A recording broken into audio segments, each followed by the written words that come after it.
Welcome to Radio Davos, the podcast from the World Economic Forum that looks at the biggest challenges and how we might solve them. This week, we're celebrating 100 episodes of our sister podcast, Meet the Leader. Every week, my colleague Linda Lacina interviews leaders of major companies or organisations, or what we might call thought leaders in the fields of academia or campaign groups. If you want to know what makes these individuals tick and what lessons we might learn from their experiences, I urge you to subscribe to Meet the Leader. You can find it on our podcast website, which is wef.ch/podcast, and on any podcast app. Just look for Meet the Leader. So, on this episode of Radio Davos, I'm handing over to Linda for what is actually her 101st edition of Meet the Leader, a kind of best-of compilation featuring some amazing personalities. Here's Linda.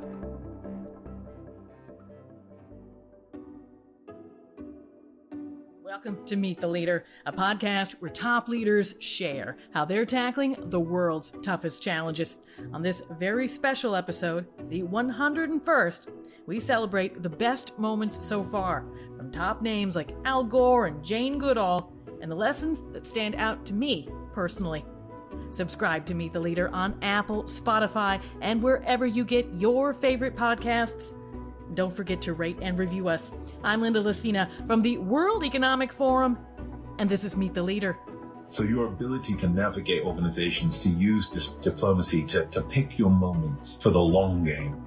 This is what leadership is about, and that's what I'm hoping that I can help people embrace. I always consider myself a lucky girl, and that was proven out to me all the more at the tail end of 2020 when I was tapped to do this podcast. Meet the Leader was designed as a chance to talk one-on-one with the people who are working on your behalf to solve problems like climate change or job scarcity. These are the people who are sitting in on the meetings, pushing for teams to be upskilled, who are inspiring engineers to build a better train or a better truck that will slash emissions. The people who are keeping teams on track for big long-term goals that they might not get credit for, but that are critical to move forward with nonetheless. I am proud to say that we have completed 100 episodes, but I wanted to dedicate the 101st to my favorite moments, the ones that stuck with me, the ones that made me laugh, or the ones that gave me a steer. Today's episode includes politicians, activists, CEOs, a commercial fisher, and more. But we'll get started with Jane Goodall. She is the world's best-known living naturalist and primatologist, and at age 26, she lived amongst chimpanzees to provide the world first-hand insights on how they lived and behaved. People balked at her age, her gender, her methods, that she ascribed emotions to her subjects. But she pushed forward, and later she even became an activist for animal welfare and the founder of the Jane Goodall Institute. She's also a prolific author and speaker on the need for hope to help make change happen. Here's a moment where she brought hope to a cranky London cabbie. Stories can change people. I was in a taxi cab in London going to the airport for a 2-week trip to the US. And the taxi driver knew who I was. And he started on at me. "Oh, you're just like my sister. I can't stand the likes of you. There's all these suffering people. All you care about animals. She goes to the animal shelter." On and on. So I sat forward and I told him stories about the chimps, how we were helping people to rise out of poverty, how we were helping people find alternative jobs. I told him how we had sanctuaries for orphan chimps. Some of the stories about the chimp showing compassion and altruism to each other. Oh, he just grumpy. And we get to the airport and neither of us had any change. So in the end, he owed me what I think today would be the equivalent of $50 maybe. And I said, "Oh, donate it to your sister for her work," thinking we'll go and drink it off in the pub with his friend. I got back after 2 weeks. There was a letter from the sister. She said, "First of all, thank you for your donation. But secondly, what did you do to my brother?" She said, "He's been 3 times to help me. He's interested. He asks questions." We're living in pretty grim times, and that's covering the political scenario, social, and, of course, especially environmental. When people lose hope, then they sink into apathy and do nothing, or they might become violent and aggressive. And I've watched people who tackle problems a little aggressively, and they start arguing with their protagonist, let's say, somebody who thinks differently from them. And you can actually see the entire thing goes wrong because the person they're talking to and pointing a finger at and saying, you've got to change, the eyes sort of cloud over and you can see that person thinking of a rebuttal to what he's being or she's being told. And especially if it's a young person talking to a much older, especially dominant male, they don't want to be told what to do. So I find some point of contact between you and the person you're going to talk to. Find it on the internet or something. Maybe you both love dogs. Spend 1 minute or 2 minutes talking about that. So you build a tiny little bridge between you and your different ideas. And then you've got to reach the heart. It's no good arguing with the head. It's no good blinding someone with statistics. Change must come from within, I believe, real change. You might know Al Gore as the Nobel laureate and former U.S. vice president, but you might not also know that he is the founder of the Climate Reality Project. And through that organization, he has trained tens of thousands of grassroots activists, all for climate change. It's the product of 3 decades of lessons learned in public service and climate action, working to give others the head start he never got. How to connect, how to stay informed, and most critically, how to communicate effectively. Here's Al Gore talking to me about the lessons that shaped him on effective communication, a turning point that he never forgot. I'll give you one moment early in my career that helped to change my approach to leadership. When I first went to the United States Congress quite a long time ago, I organized my first congressional hearing, the first in the House of Representatives, on the climate crisis. And I invited the professor who had inspired me as an undergraduate way back in the 1960s to be the leadoff witness in this hearing. Dr. Roger Revelle was his name. And I naively thought that when my colleagues at the dais heard this great, wise professor, they would have the same epiphany that I had experienced in a full college course. It turned out that a 20-minute congressional statement was not comparable. And at the end of that hearing, there were the equivalent of yawns, I would say. And the experience that I had had listening to him through that full course was simply not replicated in that congressional hearing. And so that caused me to stop and think, wait a minute, what were the elements of this communication between him and me when I was younger that engaged me and caused me to really change my thinking, and how different that is from a congressional hearing. And so I began then a long journey that I'm still on to try and understand the best way to communicate with people about the existential nature of the climate crisis. It is so different from anything humanity has ever experienced before. The threat of nuclear war during the height of the standoff between the U.S. and the former Soviet Union is the only thing that really comes close, because this too, like the prospect of nuclear war, is potentially civilization ending. And it's changing. It's getting worse so quickly, as I said earlier. We have to be willing to make bold moves. You know, back during the years when I was in the Senate working on nuclear arms control, I became friends with a Russian poet. He's passed on now. His name was Yevgeny Yevtushenko. He wrote a famous poem in the last days of the old Soviet Union called Half Measures. And the poem was about a man standing on the edge of a cliff, looking across the chasm at the cliff on the other side, and preparing to leap across to safety. And the point of the poem was, don't try it in 2 leaps. And the transition we are now trying to make from dirty, destructive fossil fuels to renewable energy, from combustion vehicles to electric vehicles, from inefficient and wasteful approaches to business and industry to the new clean, sustainable approaches. We can't do it in 2 leaps because it just doesn't work. So finding better ways to communicate to people generally that this is insane, we have to change it, and we have to change it not gradually, but quickly. That is a mission that I've been on since that learning experience way back in the 1970s and early 80s when I first began to try to communicate more effectively about the climate crisis. And what tactics do you employ since that realization to capture people's imaginations? Some of this may sound pretty elementary. You know the old cliche, a picture is worth 1,000 words.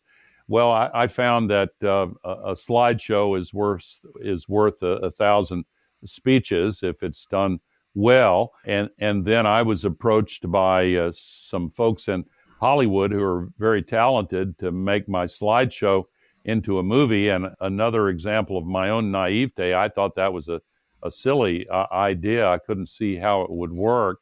But they have more talent than I counted on. And I've participated in launching 2 movies on climate thus far. But I've tried to use another tool as well, and that is to delegate or to recruit others to also deliver the message that needs to be heard around the world. And when my first movie came out, I started training grassroots advocates. The first class was 50 people at my farm in Tennessee, and by now I've personally trained almost 50,000 people who go through a lengthy, almost week-long course that goes into great detail on the causes and the solutions for the climate crisis, but also focuses on giving all of these people the skills and the tools and the networked connections with one another and with the scientific community to be effective advocates. And our focus is increasingly on convincing policymakers to make changes, because some of the largest polluters tried to get across the idea that really this burden is on each individual to turn off the light switch when you leave the room, to change the light bulbs to more efficient ones, and so forth. And that's all fine and good. But as important as it is to change the light bulbs, it's a lot more important to change the policies. Carolyn Casey is the founder of the Valuable 500. That's an organization that represents 22 million workers worldwide in 64 sectors, all working to end disability exclusion. She is an advocate and a powerhouse of a person, and she shared with me a moment when she hit a wall. It is a wall that many founders and entrepreneurs hit, but here's Caroline on the moment that she learned her own perfection was getting in her way. One thing that was very uncomfortable advice given to me was by Bill Mitchell. He was one of the former CEOs of Arrow, which is like a Fortune 200 company. And he was mentoring me. And he said, Casey, because he used to call me Casey, yes, you're a system thinker. Yes, you have great vision and ambition. But remember, 80% is good enough. I was like, what?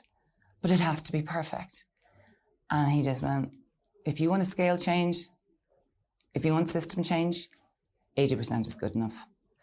Perfection is what gets in your way. Get out of your way. Get out of your own way. Blake Scholl is a self-described ad tech guy from Amazon and Groupon who went on to found Boom Supersonic, a sustainable aviation company with flights twice as fast as what's offered today. He doesn't have the usual background for an aviation CEO, and he sought out what he needed to found this company. He has run his life by the idea that skills are changeable and adaptable, and there to support our passions. It is a fine reminder for any of us, and especially key, as reskilling will become all the more important in the years ahead. Here's Blake.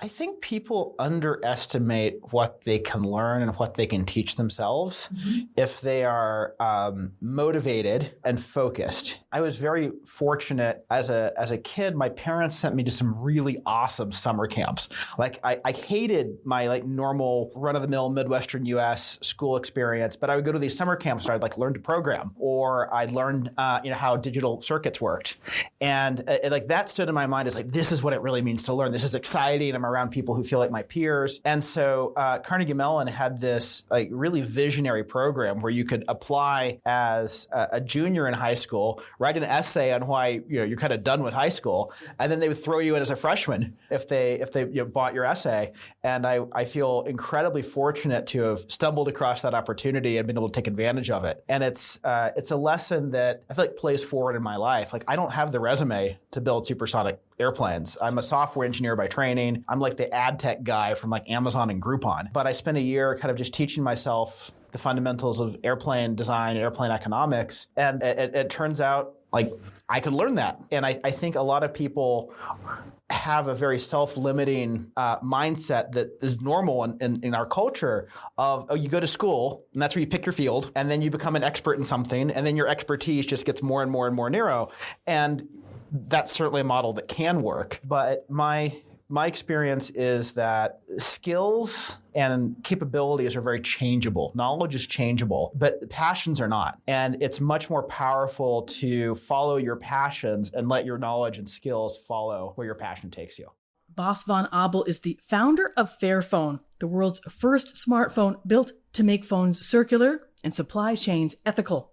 His phones are ones you can fix yourself and even come with a small screwdriver.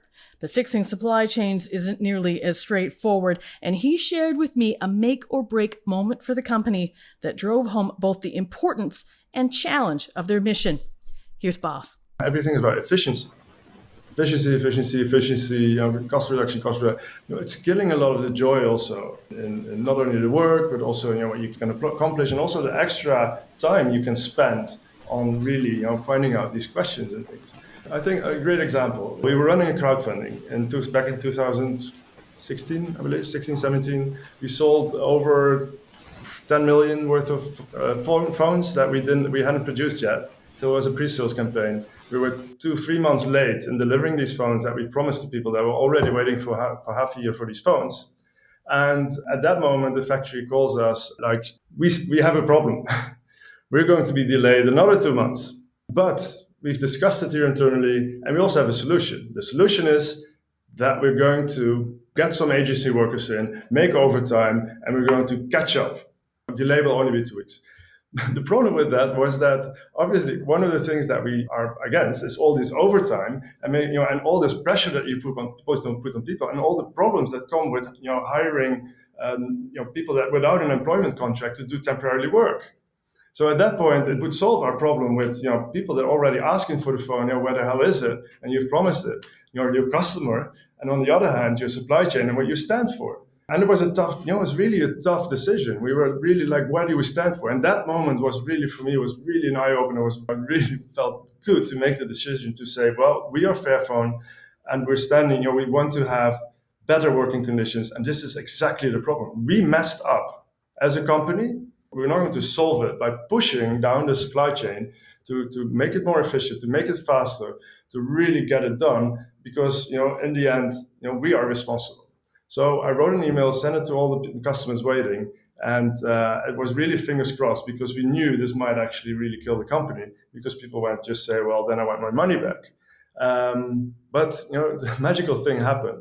We got 3 people that canceled their pre-sales because they really needed a phone. And we got so much good feedback on the decision that we made, and we were really happy about having had that discussion inside the company. And even if we chosen differently, I think being open about why you decide these things, what kind of problems you're facing, that is really important. I think now in a time where we see that we are able to show more transparency because of the media, because of social media, because of everything happening. We could also embrace a bit more vulnerability as a company and not go for efficiency all the time. What was that like in that moment before you pressed send? What were you feeling? Well, I felt proud, to be honest. I really felt proud of the team and us being able to take such a hard decision and just deal with the consequences. There have also been moments where we took decisions which we had to take. Reorganizing the company, letting people go. It's really those kind of things that the company also needs to do. No, you can't make it like one big kumbaya here. Still a commercial enterprise. And I think balancing that is really what is nice. There's a cost to it as well. The cost, for any company would be, the decision making is slower.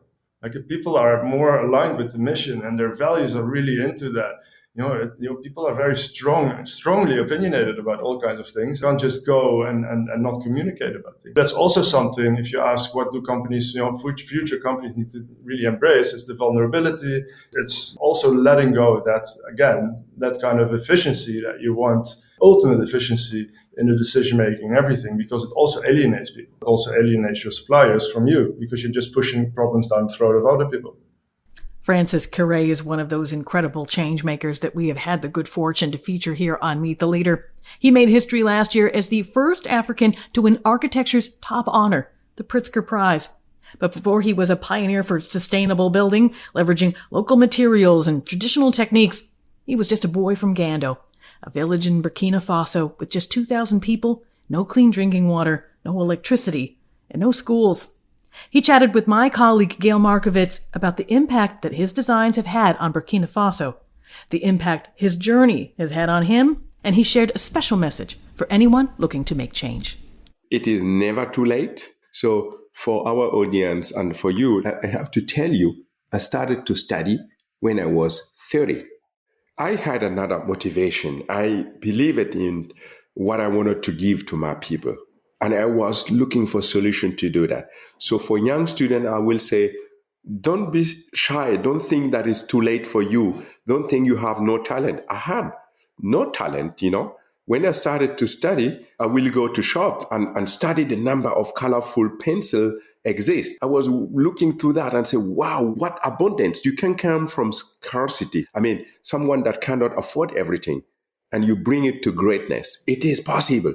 Never give up. My conversation with Deloitte's Punit Renjen has always stuck with me. He was the CEO when we did this interview. He is the global CEO Emeritus now. But he talked about being counted out as a young man, being someone who wasn't fitting the mold that others expected, and how we can't let others' ideas for us, even their lack of expectation for us, shape what we can accomplish.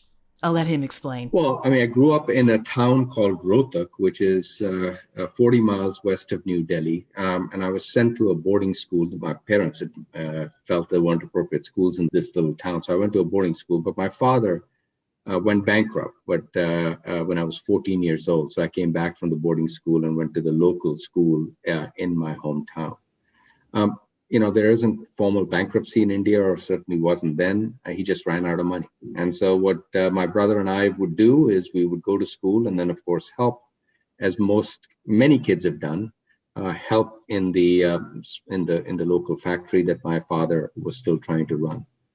It was a difficult transition for me, being a teenager, coming back from a lifestyle where I was away to boarding school for 9 months of the year and then being home and having to work. And I don't think I knew about this when I was going through it, but it taught me a few things. One, taking the long view. Mm-hmm. And this was something that my father always insisted. He was always an optimist, and he was the glass half full type of individual. And the second learning was that this too shall pass. And that's actually been a really good learning as we've navigated this pandemic. As I've talked to my partners and managing directors within Deloitte, I've reinforced the fact that this too shall pass. And it was a learning, if I go back and reflect on my own life, is going through what I was going through as a 14, 15-year-old.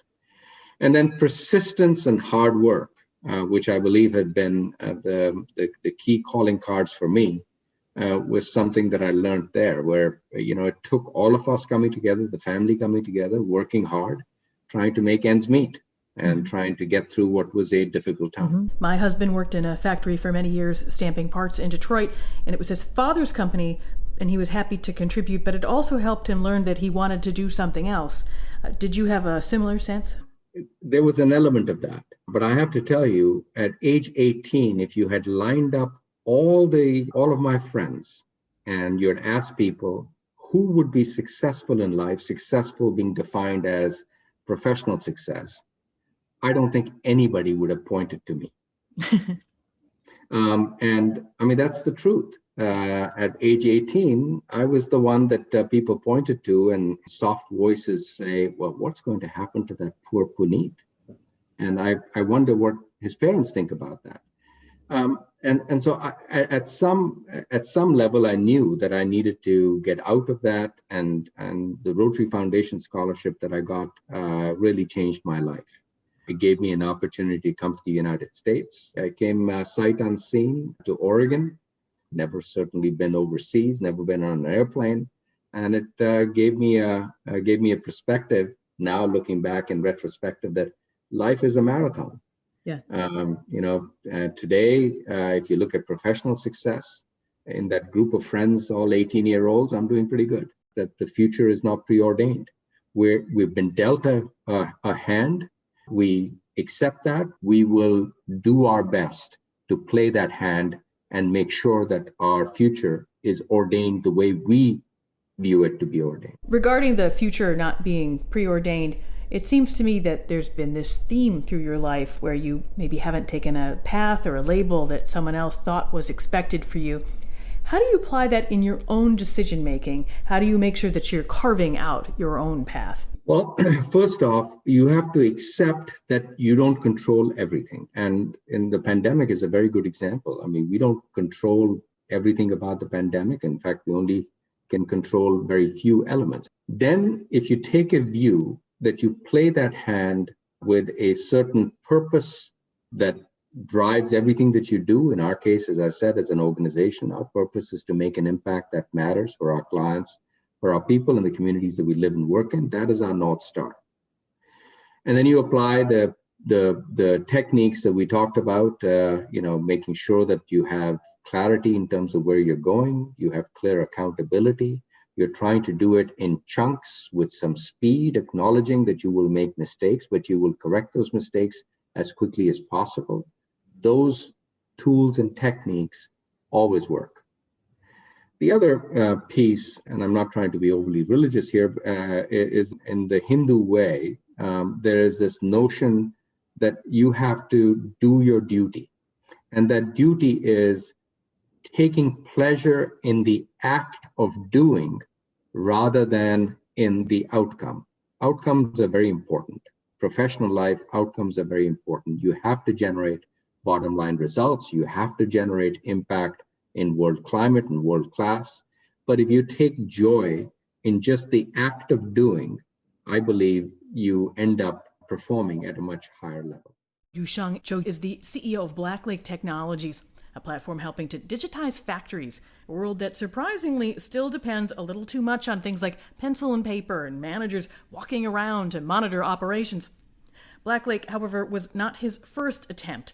That startup failed, and the experience almost led him to give up entirely. Instead, he took to Mount Kilimanjaro, and reaching the summit helped him develop a type of patience that he hadn't had before, and a new way of driving change. I'll let him explain more. So at that time, we were really frustrated because we all got educated from overseas and then we came back to China. So initially we were blaming ourselves. We thought it's because we don't understand the market. We are no longer like a true Chinese in order to be successful as an entrepreneur in China. And but somehow we felt we spent 8 months in China. If we just go back to the US or Hong Kong, that would be such a waste of a month. So instead of making any decision, some friend recommended maybe I should go somewhere else and figure out the puzzles in my mind. So I joined a hiking trip to Kilimanjaro and I trained for a period of time and I summited the mountain on the Christmas Day, 2015. And the journey to the summit was really, really tough. It was snowstorm nights with very strong wind and sand and mixed with snow. But the process, how you would summit, is just follow your guide one step by another, ignore everything else. Just watch your step one to one and continue to do that for 6 hours. Then I reached the top. I was tearing in my eyes. I felt maybe this is how we should do a startup instead of being too, have a big idea, we want to be Palantir in China and rush into ivory tower and not understand the market. We should take time. Maybe it's just we didn't spend enough time, rather than that we are not Chinese enough, etc. So after the climbing, I went back and talked with my previous co-founders, saying that we should make up the lesson that we missed by going into the factory, and maybe we can figure something out from there. So I guess this more Zen mindset opened our eyes to more opportunities and be more patient. One of my favorite questions is to ask people about a habit that they can't work without. And Verizon CEO Hans Vestberg certainly delivered. He is a perfect interview for Meet the Leader, since he has been a student of leadership since his days as a professional handball player, studying how coaches and leaders operated. But importantly, he is dedicated to big, long-term goals, including digital inclusion. He even lobbied hard for that to become an 18th Sustainable Development Goal. He told me about a special practice that he's used since he's become CEO to make sure that his time matches up with his biggest priorities. Here's Hans. I think that when I became CEO for the first time, I was looking for a manual. What is a CEO doing? And I didn't find it because there's nothing to read. This is how you should do it. So I decided actually to do a planning how I would spend my hours in advance, because I was so worried I would be consumed of a topic and I was miss something else. So I started 2009 to actually dedicate my time in percentages in six different buckets, 3 external and 3 internal, which all were aligned to the strategy of the company and where we were going, what was important. And then I started to follow up. How was my hours spent a quarter compared to my forecast? I have done that since 2009, and I still do it.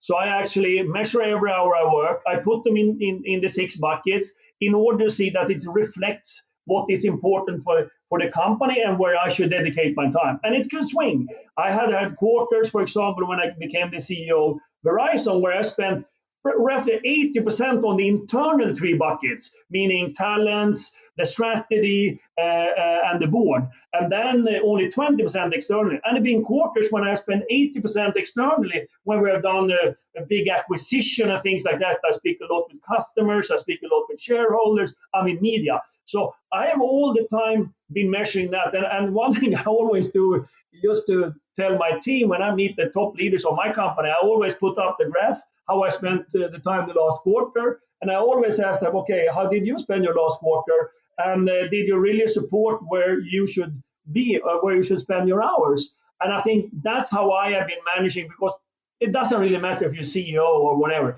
As long as you're a leader, you lead other people. You need to see that you spend the time on the things that are the right for bringing that function or unit forward.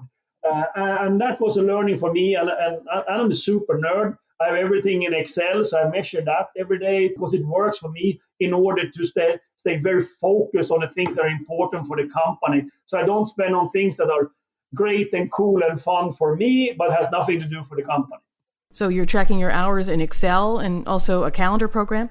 I have a calendar program that are different colors, 6 different colors for the different type of things. Then I point that down to Excel, and then we do a lot of graphs so I can show in a bar every quarter or every month actually how I spent the time. And you can see that over time how it changes. So I can basically, this is super nerdy, I'm sorry, but I can plot from 2009 every month up to 2021. I had a small gap when I was free for 6 months, which was in between 2 jobs, which I didn't plot, and that was really tough for me. But other than that, I have it. So was there some kind of event that triggered this, some kind of a turning point when you realized that you had to change how you worked? I think the turning point there was that I was appointed as CEO. But of course, when the water goes up, basically, you need to float with it in order to manage more and more if you go up in a hierarchy. I found myself basically every time standing on the same place and trying to manage the same way as I did in my previous position. But this is much more different vertical, or maybe much bigger.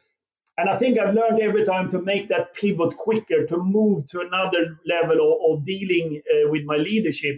And I think that's what everybody struggles with when you move to a new job. You know, hey, I knew how to work before. Now I'm going to have a new job. I bring that with me. That's usually, you at least need to do some adaptation in order to succeed in that job. But I think anybody else. I've been super stressed. I worked like crazy in order to succeed in my new job and actually applying the process for my previous one. And I had a lot of that between my age of 30 to 40, super anxiety, just working day by night to deliver in order to see what are the most important things that I should deliver and see that others are working as well. But you learn by time, and I think I'm not saying that I'm perfect neither. No, I'm far away from that, but at least I'm better right now. I still improve because for me, I spend time on my leadership because it's so important. That's really what I can contribute to this organization. I have better technical people. I have better accountant. Everybody's better in everything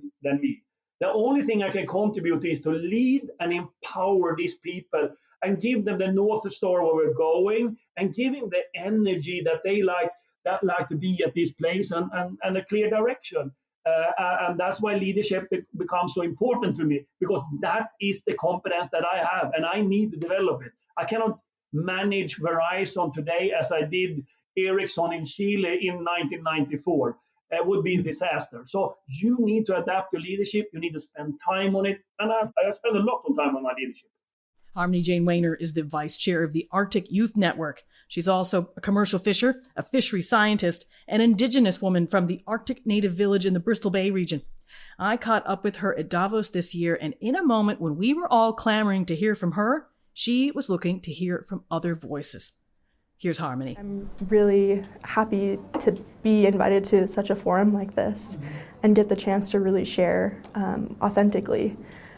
But I can't speak on behalf of all of Alaska or all of the Arctic region, and there's so many more voices that need to be heard. So I want to be kind of the boundary spanner between that, but know that my perspective is just one perspective of many. I think I'm trying to listen more than I speak.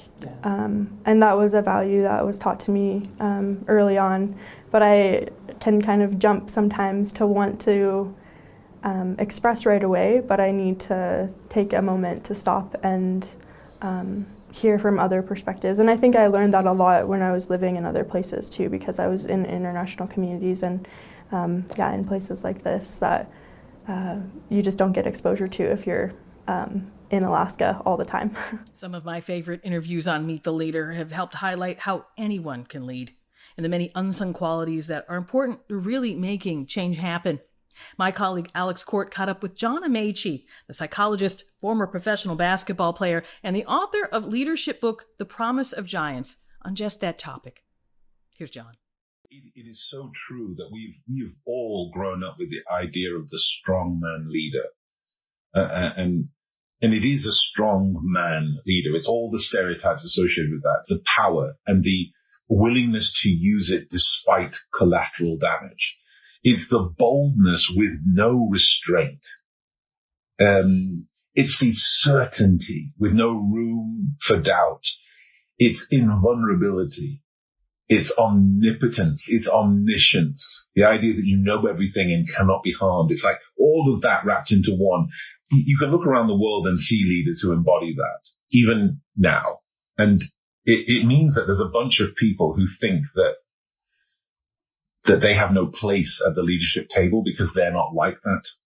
The quiet man thinks that he cannot be a leader. His entire life isn't laced with bravado and volume, but he can. Any woman, you kind of have to look to New Zealand before people think that there's another woman who's a leader. But there are remarkable women out there who can do leadership their own way. There are men who are empathic and warm who think they can't be leaders because that's only for women. There are black and brown people who think they can't be because they see nothing like that around them. You can find your own way, your own authentic way to be a leader. You can find your inner giant no matter what.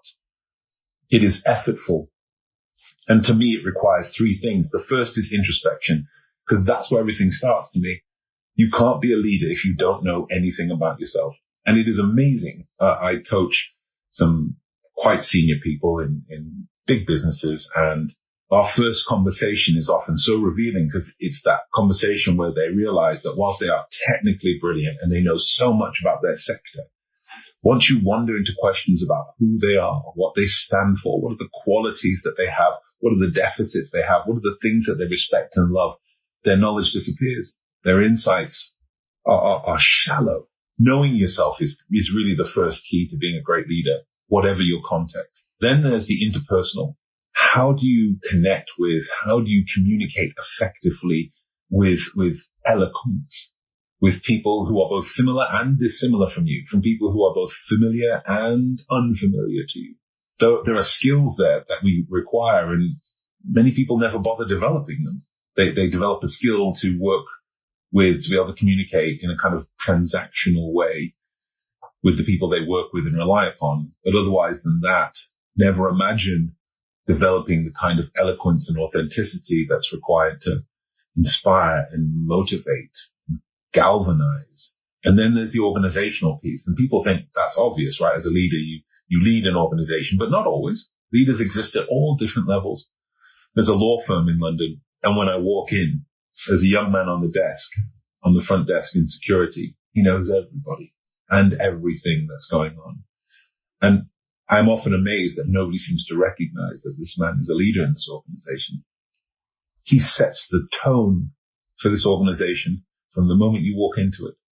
So your ability to navigate organizations, to use diplomacy, to pick your moments, to cause a conflict, and to bite your tongue at others for the long game. This is what leadership is about, and that's what I'm hoping that I can help people embrace. I was asked my interviews for a book they recommend. They have all been great. Classics from organizational psychologist Adam Grant, resource books that school us up on central banks or digital currencies, history books and memoirs that remind us that others have navigated uncertainty before us.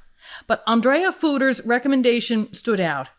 The chief procurement officer of the Volvo group chose a children's book, Pippi Longstocking, and it's one that reminds us that there are leadership lessons everywhere, as long as we care to look. Now this is the moment where you want me to be super smart, or I will come with fantastic... You've already been super smart. I don't even... now I should bring up fantastic titles of super top-notch books, right? I would actually take a complete different approach. You know, one book I would still recommend, because I love it since years, is Pippi Longstocking. I love it. And you know why? Why? Because Pippi is still today a role model for many things. Because she is strong, she does not take care about gender-specific roles, and she demands, even from the grown-ups, that she's treated on eye level. And also her leadership skills, you know, she was a great leader. She motivated people to follow her by convincing them. So for me, she is still today a role model of a true leader. I'm going to end this episode where we started, with Jane Goodall. I had asked her in that interview for a message to listeners, and it's one that I think is still just as valid today, and one that I'm going to leave you with as you go about your day and make your choices big and small to make the impact that only you can. Well, I have the airwaves. I would like to say that it's really important that everybody understands that they, as an individual, matter, that they make a difference, they make an impact on the planet every single day. And unless living in abject poverty, you can make conscious choices, ethical choices in how you live each day. And even the very poor, they can make some choices too, like, am I going to be kind or cruel to an injured animal that I find? Am I going to smile and reach out to a sick person in my community? So we can all make some decisions to lead a more ethical life, a more environmentally sustainable life. I want everybody to know that. They matter. And they may think I'm just one person, what I do can't make a difference. No, if it was just one person, it wouldn't. But the cumulative effect of millions, hopefully billions of people making conscious ethical choices will move us towards a better world. And the last thing I would say is that one thing which is amazing, every single major religion, all of them, have the same golden rule, and that is do to others as you would have them do to you. If everybody followed that golden rule and we applied it to how you think about and act towards animals and nature, and if we could even bring it to government levels, national levels, just think what the world would be like. And that's our 101st episode. Thanks so much to the leaders who talked to me for this episode and for every episode and Meet the Leaders run so far. And fear not, we've got more great interviews to come in the months ahead. A transcript of this episode and those from my colleagues' episodes of Radio Davos are available at wef.ch/podcasts. This episode was presented and produced by me, with Juan Turan as studio engineer for episodes recorded in Davos, Taz Kelleher as editor, and Gareth Nolan driving studio production. That's it for now. I'm Linda Lacina with 101 episodes under her belt. Have a great day.